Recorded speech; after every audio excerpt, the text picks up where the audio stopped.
All right, joined first by East Carolina second baseman Braden Burress. Again, build up to questions in the room, and then we'll go to the Zooms. Yeah, Jared Morris doing baseball. Just talk us through that last step at that moment. I mean, I was hunting one pitch all game long, and they really kind of pitched me soft all game, and they finally gave it to me, and I wasn't going to miss it. Great, man, right now, kind of you guys have had what some people consider down year, but this year you find yourself doing games under out some way. The sign, like the brand of baseball this team has played this week, to find themselves in this championship game. I mean, once the regular season's over, everybody's starting a brand new season. So everybody's 0-0, and everybody's got to earn their spot in the next round. And we've played our brand of baseball, and we found ourselves in the championship. Yeah, one more. You see Norby out and the games that gave you guys motivation. You guys got it done. I mean, I trust everybody that comes out of the bullpen. Everybody who opens up that gate and comes running in. I've got faith in them that they're going to get the job done. And if not, we're going to pass it on to somebody else who's going to get the job done for them. How fun it is for someone like I mean, they just fill the strike zone. I mean, they're going to produce a lot of contact and a lot of swings and misses as well. But just getting a chance to get a couple ground balls is always fun. We'll go on the Zoom to Steve and I go, please. Braden, Coach Godwin talked about, going into, I think, day 2 or early in the tournament, you guys would get behind, face some adversity. The last 2 wins, you guys have really responded to that. What does that kind of show where you guys are at right now? I mean, it just shows that there's absolutely no quit in the team. We got down early, which Coach told us that in order to win a championship, we were going to have to face some adversity and come from behind, and that's what we did today. I mean, we got down and just kept fighting and clawing back. And then as a follow-up, y'all have seen Corey Braun 3 times in the past 8 days. So just how comfortable were you with each success? Obviously a great pitcher, but you had to kind of know what his stuff looked like after a while. Yeah, I mean, I kind of figured how he was going to try to throw me, and like I said, I was sitting on one pitch, and he finally gave it to me. Okay. Any other questions for Braden? Braden, thank you again. We'll see you tomorrow. Right. Thank you. Bring in Coach Godwin.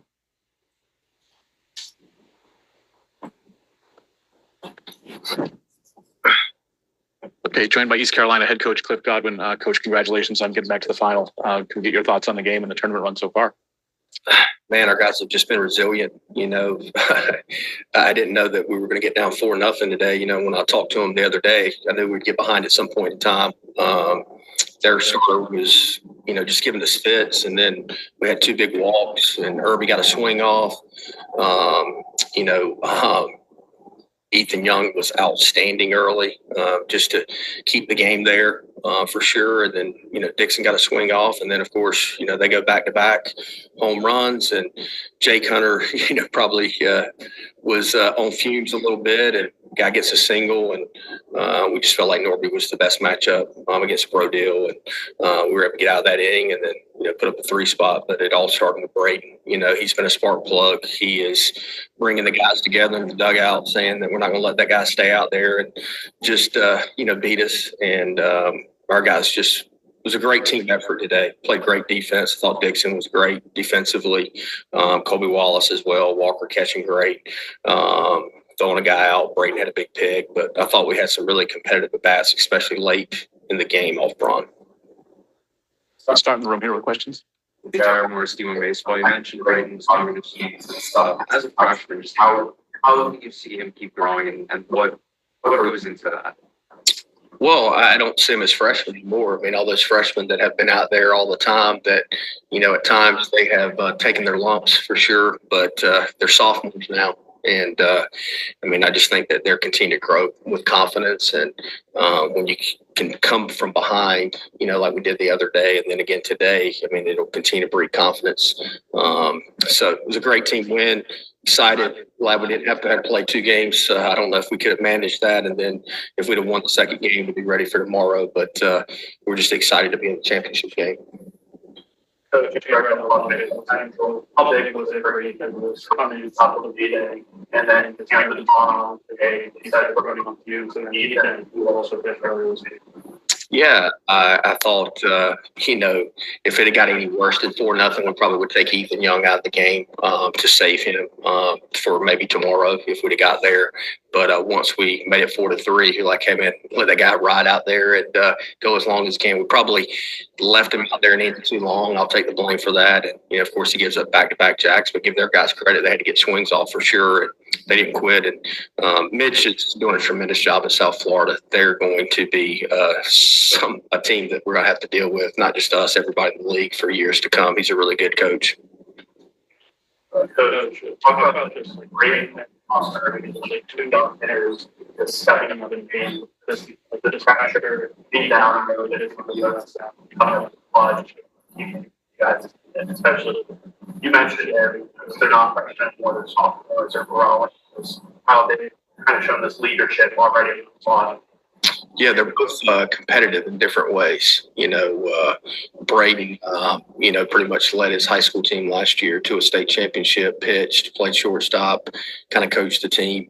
Irby is very competitive when he steps in that box. I mean, he doesn't like getting out. Now, he will get out sometimes, but he just doesn't like getting out, and he's kind of a student of the game, too. So he understands what guys are trying to do to him, and, the guy elevated a all-speed pitch, and he was able to get a swing off with 2 outs, which was a big momentum swing for our guys just to feel like we were back in the game. We'll go to the Zoom. We'll go to Steve and I go, please.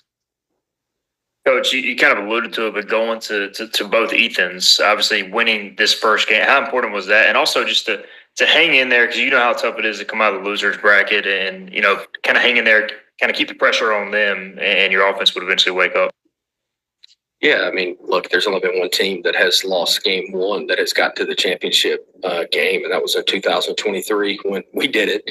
And I can tell you, man, like our guys were gassed. I've said it before, but Justin Wilcoxon pretty much called every inning. And on Sunday, I could read the label of his bat, in the third base box, and we had to pinch hit for him late in the game against Tulane. So definitely with this team as thin as we are, we now have 28 healthy players on our team. So, and that's including Parker Bird and Riley Johnson. Obviously, he's not healthy, but he's just playing and making unbelievable diving catches out there with one leg, basically.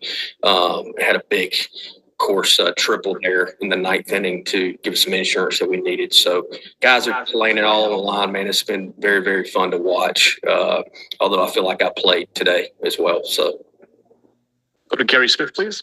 Yeah, Coach, Tulane's in the championship game for the 3rd straight year. What are your thoughts on that matchup, and how glad are you that you also have only had to play 3 games to get there, unlike when you played them 2 years ago?